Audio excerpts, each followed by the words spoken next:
Nonsense naman pala. Okay, ito naman pag-usapan natin, mga kababayan. Kahapon ay nakita natin doon sa rally. Pumunta itong si Chavit Singson matapos po ang kanyang pahayag na kung saan sila ay nananawagan na pabagsakin na, palitan na, 'di ba? Magkaroon daw ng peaceful revolution. Ang mga kabataan pa yung mga pinagano ang inuutusan eh. Ngayon itong si Chavit Singson, mga kababayan, napahiya. Bakit kanyo? Bukod sa gustong ipakulong ng taong bayan si Singson, mga kababayan, ay pinagtabuyan din ito. Pinagtabuyan na umalis na. Di kayo napaisip ito, sasabihin niya, mali ata ako ng kinampihan. Mali ata na nagsalita ako. O tingnan nyo kung paano napahiya itong si Chavit Singson kahapon, mga kababayan.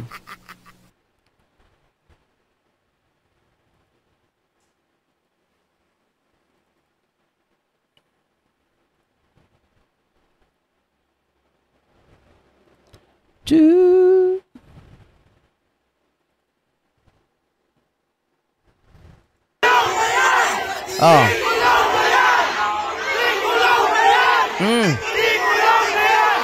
Ikulong na yan. Chavit Singson yan, si Chavit Singson. Maliwanag yung panawagan. Diba? Ikulong na yan. Walk of shame.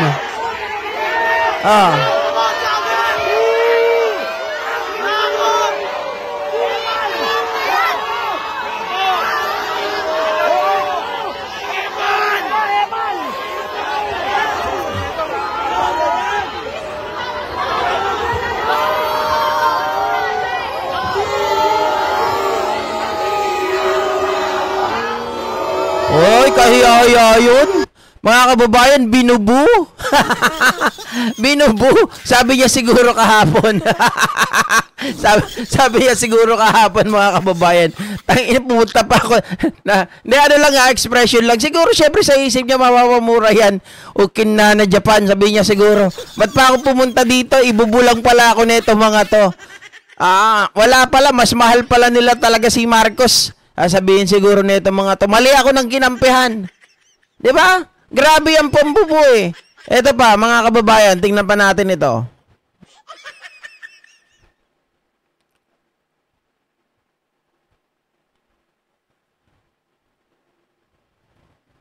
Ito pa oh. Oh. Kadiri, sabi pa sa kanya.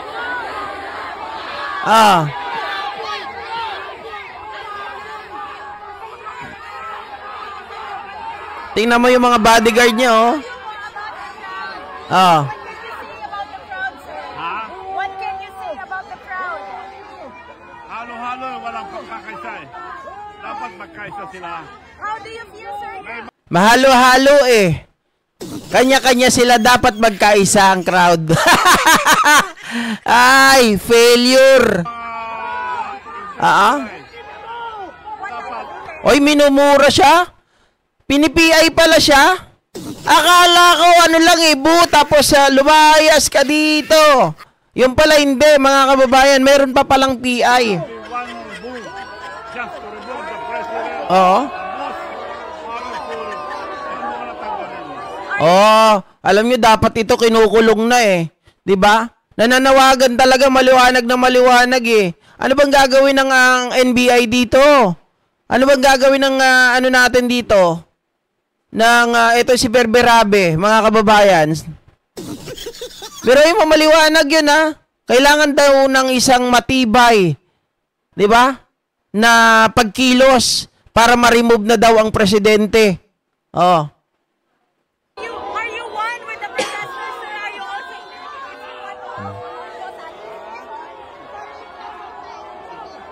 Sir, galit sila, kurakot daw kayo. Kasama raw kayo sa kurakot. Mga atakbog lang Sinabihan pala siya na sir, kurakot daw kayo. Isa daw kayo sa kurakot. Sabi niya ganun, mga attack dog yan. Mga kababayan, oy! Chabit, yung black mining mo sa Ilocos, ha? At saka yung mga project mo doon, ayusin nyo. Baka bigla ka maimbestigahan. Yung STL, pakiayos na rin, ha? Kaya siguro hindi ka maka-move on kay PBBM dahil di napagbigyan yung mga gusto ninyo, eh.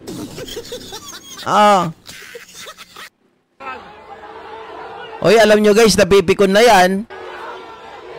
Kung bata-bata pa yan, baka baka maghugot ng baril yan. Hindi naman ho ba? Umuwi ako rito eh. May balak po ba kayo sana magsalita?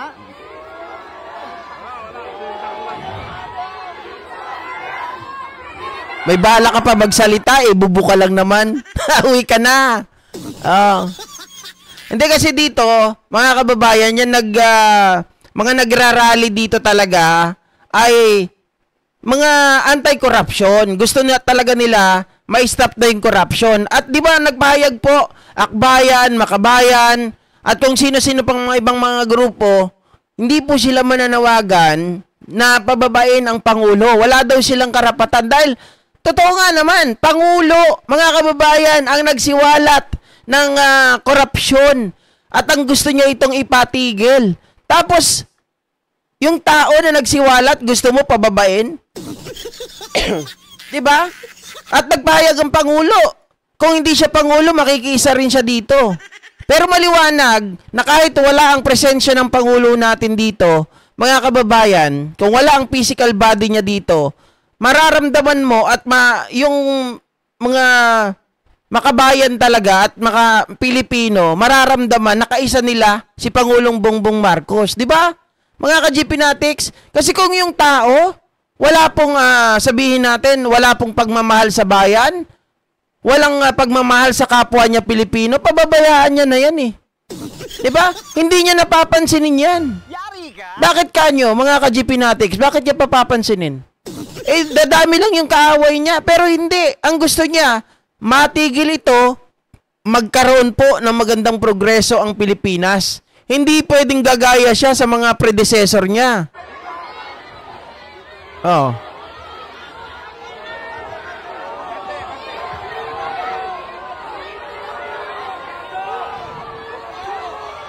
Sabi nga dito sa sabi rito, dapat edad na magpakabuti na ilang taon na lang na mamalagi sa mundo o tanggap na niya sa impyerno ang bagsak niya. Dito mas matindi pa eh. Sabi dito, o kininam manong, mambabae ka na lang. Ayun yan sa gilid ninyo. Diba sa comment section? Minumura siya dito, mambabae ka na lang.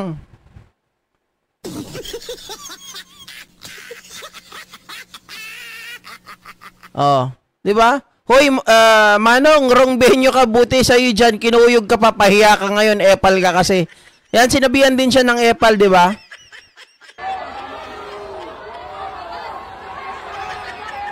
Oo.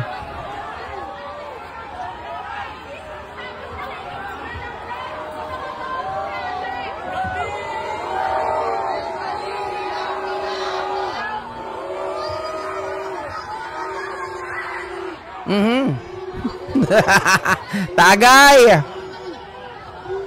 Anong village po ito?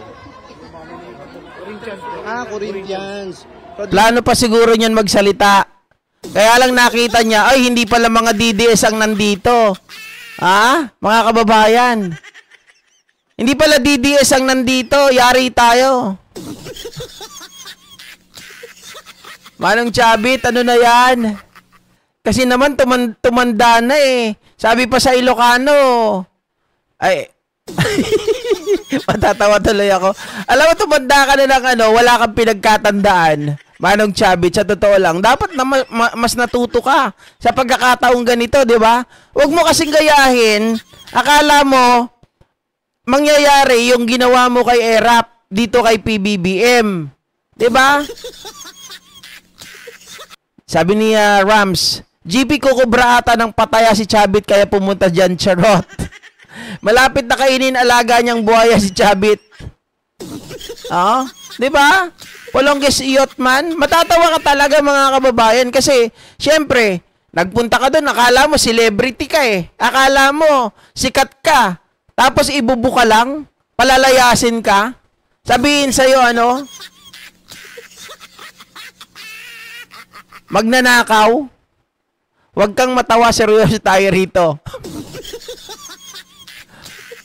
Gayot na si Chabit, magsisi ka na habang may oras ka pa. Na wrong sense si Chabit, sabit, di ba? Mga kababayan ko, na nahimik na lang siya. Eh di sana kahit papano nakuha niya ang respeto. 'Di ba? Walang kumakalaban sa kanya, pero dahil ganito ang pinapakita niya, wala. Na wrong move. Ito pa mga kababayan. Ito naman ang pag-usapan natin.